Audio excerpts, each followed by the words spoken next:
Hello guys, today we are going to be doing taking a look at Azzen Ka. His class is Mage and his role is Control. He's not that hard to play, you can see at the bottom left hand. He does high ability damage, but smaller attack damage. But as you can see, he is super squishy. So that means if an assassin gets on you, you're pretty much dead. So his passive is Sand Trap. Azzen Ka's abilities apply Sand Trap stack on the enemy. After reaching 3 stacks, the enemy will be petrified and suffer magic damage. It scales on your luck and how much ability power you have. His first is Sand Punch. He summons shifting sands to attack enemies, dealing magic damage and knocking them into the air. This is really good because it is a crowd or an area damage effect. So that means it does damage to multiple people. So he's really good in team fights because of his abilities. But if you get into a one-on-one engagement, then his abilities aren't going to be so effective. Dust Devil. It sends a Dust Devil towards his enemies, bouncing between them and dealing 235 just magic damage. It scales. The same target can be hit up to 2 times, only taking 60% damage the second time. So if you are in a team fight, then you can throw that in and just bounces off all their teammates. And just keeps on bouncing between them. His ultimate is Sand Race.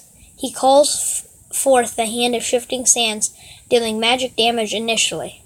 The sand then starts to rage continuously, dealing 140 magic damage to enemies within the target range and slowing their movement speed by 60%. So, if you're about to win a team fight but they're retreating so you don't take down all their towers, you can just activate this and then they can't retreat. So, I'm going to be showing you their abilities and how they work. So we're going to come into here.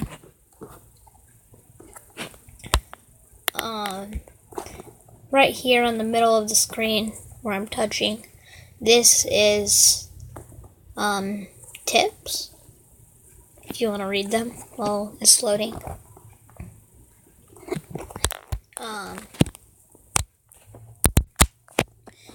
He isn't that fast. You know what, I forgot to show you my build, so after we're done with this, I'm going to go show you his equipment.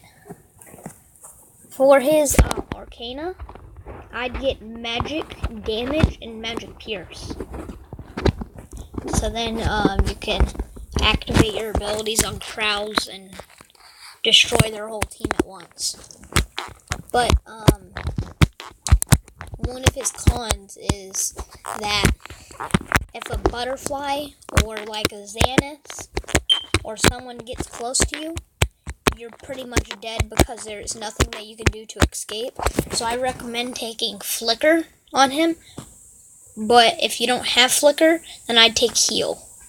So like if someone gets on you, you can heal and have a better chance of killing them. So let's go up to max level. I'll put him up to max level.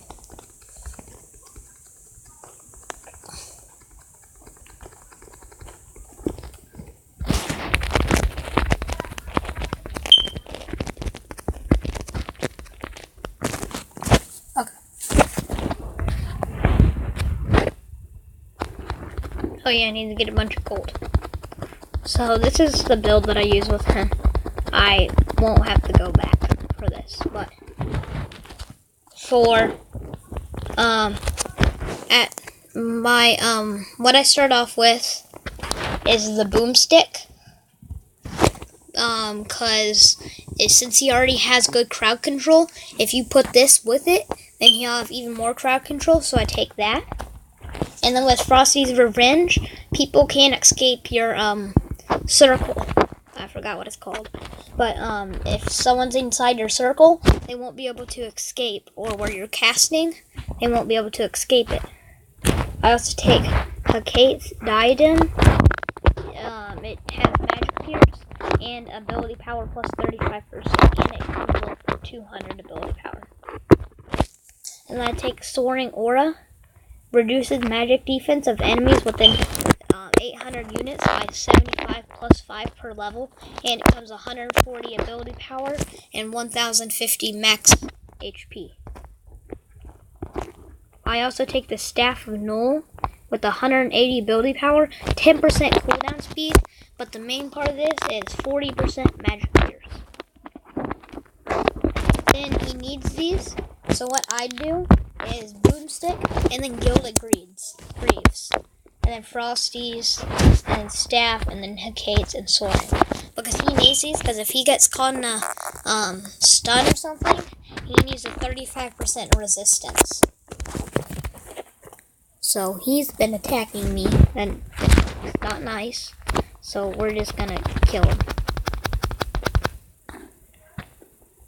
There. Okay. So, why I take Frosty's Revenge is because if you use Dust Devil and then you activate this one, they won't be able to run away because they're slowed by your Dust Devil. Cause see, what the Dust Devil does is pretty much just dealing damage and going between them. And each time that they go between them and hits them for a second time, it activates Frosty's Revenge another time. So all that means is they're going to be slowed for pretty much the whole fight. Because you're going to activate your Dust Devil, and then by the time that your Dust Devil goes away, your Sand Punch will be activated. And then if anyone tries to get away still, you have this, which will apply 60% movement speed, slow, plus Frosty's Revenge, and it still does tons of damage. So they're going to be like slowed by like 90%. Here, how much is Frosty's Revenge slow? 25%. So pretty much what that is you have the 60% plus 25%, that's 85%. So 85%, that's a lot. Especially on people who have boots and have high movement speed. That will take their movement speed down by a lot. Like Preda, if you put boots on Preda and she's on her wyvern, she's flying through, but then if you just cast this with Frosty Revenge, she's slowed down to like nothing. So it's a really good ability. Here, I'll demonstrate right here. Okay. I missed. Rip. Okay, well let's go turn off cooldowns. No cooldowns. So this will actually work. Okay. So see that circle? That's what I was talking about. So see if it activates. That's 85% movement speed, and they're stuck in that circle taking damage. Here, I'll go show it on this guy. And, oh, there it goes.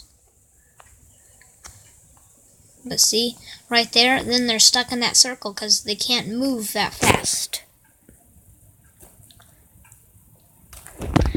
And why do I keep on missing?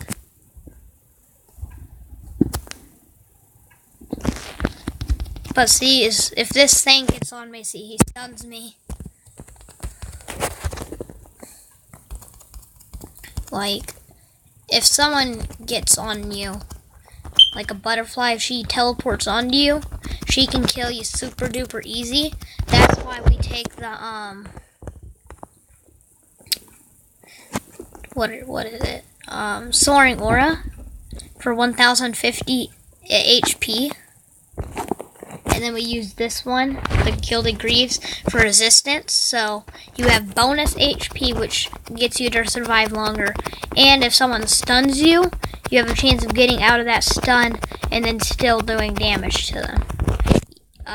Because the stun is reduced. So let's say you're stunned for like 5 seconds. Well, since that's 35% resistance, it'll be like 2 seconds.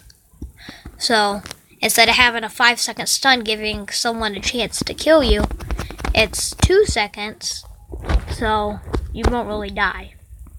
But that will be the end of my quick look on Azzen Ka.